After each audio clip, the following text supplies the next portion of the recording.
Hi friend, आज अपन देखेंगे itel vision 1 में लाइट का प्रॉब्लम। अगर लाइट नहीं आ रहा है तो इसको किस तरह से सॉल्व करते हैं अपन इस वीडियो में देखेंगे। ये आपके सामने आईटेल विजन 1 का मदरबोर्ड है। यहाँ पे इसका डिस्प्ले कनेक्टर है और यहाँ पे उसका लाइट सेक्शन है।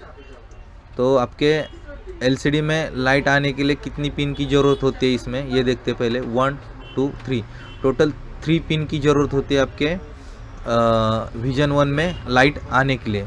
तो ये लाइन देखेंगे, एलसीडी CABC लाइन है। ये 1.8 का लाइन रहता है।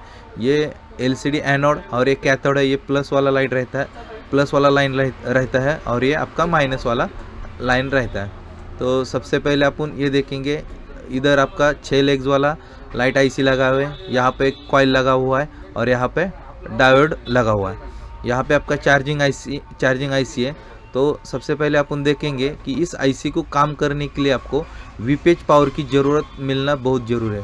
देखो, चार्जिंग आईसी से एक वीबैट की लाइन आती है, यहाँ से कॉइल के इस साइड से होके दूसरे साइड निकलती है और इस आईसी के इस पॉइंट पे और इस पॉइंट पे जाती है। तो सबसे पहले आपको बैटरी लगाकर इस पॉइंट पे और इस पॉइंट पे लाइट आती है कि नहीं, वोल्टेज आता है कि नहीं, वो चेक करना है। मान लो कि आपको इस पॉइंट पे वोल्टेज मिल रहा है लेकिन इस पॉइंट पे वोल्टेज नहीं मिल रहा है, तो आपको इस कॉइल को रिप्लेस करना पड़ेगा। आपकी कॉइल ब्रेक हो चुकी होगी, इसलिए से यहाँ तक कंटिन्यूटी नहीं होगी, इसलिए इस पॉइंट पे अब तो वोल्टेज नहीं मिल रहा है। तो आपको सबसे पहले बैटरी लगाकर इस पॉइंट से इस पॉइंट तक वोल्टेज चेक करना है। उसके बाद आपने क्या करना है, ये 3 पॉइंट ये और ये जो पॉइंट देख रहा है उस पर आपको GR लेना है, रीडिंग लेना है। अगर रीडिंग नहीं आ रहा है तो ये लाइन कहाँ से कनेक्ट है वो अपन देखना है। तो सबसे पहले अपन देखेंगे ये एनोड वाली लाइन। एलसीडी एनोड लाइन को किस तरह से चेक करते वो अपन इस वीडियो में देख। तो इस पॉइंट पे आपको रीडिंग लेना है। अगर रीडिंग नहीं मिल रहा है तो वो लाइन देखो कहाँ से कनेक्टिविटी में है। रीडिंग नहीं मिल रहा है तो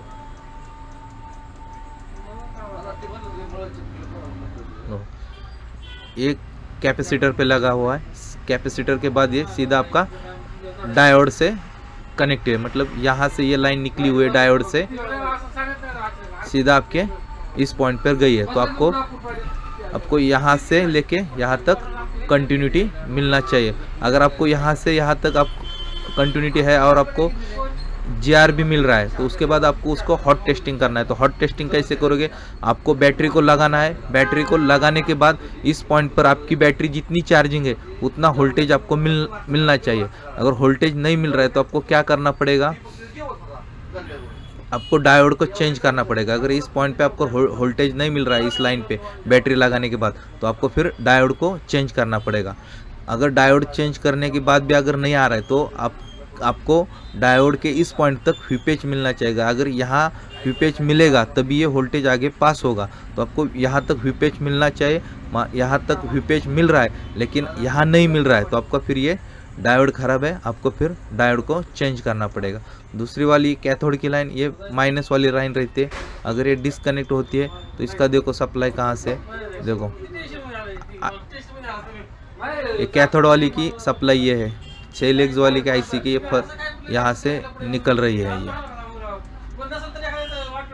ठीक है। इस तरह से 2 लाइन चेक करते हैं। इसके बाद CABC लाइन जो है यहाँ पे आपको वोल्टेज यहाँ पे आपको रीडिंग चेक करना है। अगर रीडिंग नहीं मिल रहा है तो देखो लाइन कहाँ से गई, एक रजिस्टर है, यहाँ पे रजिस्टर सीरीज में लगा हुआ है। अगर ये रजिस्टर निकल जाता है तो यहाँ से यहाँ तक आपकी कंटिन्यूटी नहीं बनेगी। इस आपको रजिस्टर को जंप करना होगा, SM वैल्यू का रजिस्टर लगाना होगा। और ये लाइन कहाँ से आती है देखते हैं। ये जो लाइन है आपकी ये बीच वाले आईसी के बीच वाले पॉइंट से ये आ रही है। अगर यहाँ पे आपको मान लो कि रीडिंग मिल रहा है तभी भी आपका लाइट नहीं आ रहा है तो आपको क्या करना है, फ़ोन को ऑन करना है। फ़ोन को ऑन करने के बाद इस पॉइंट पे आपको 1.8 वोल्टेज आनी चाहिए। अगर 1.8 वोल्टेज नहीं मिल रहा है तो आपको फिर इस आईसी को रिप्लेस करना होगा, तब जाके आपका ये टोटली लाइट का प्रॉब्लम सॉल्व हो जाएगा। Thank you.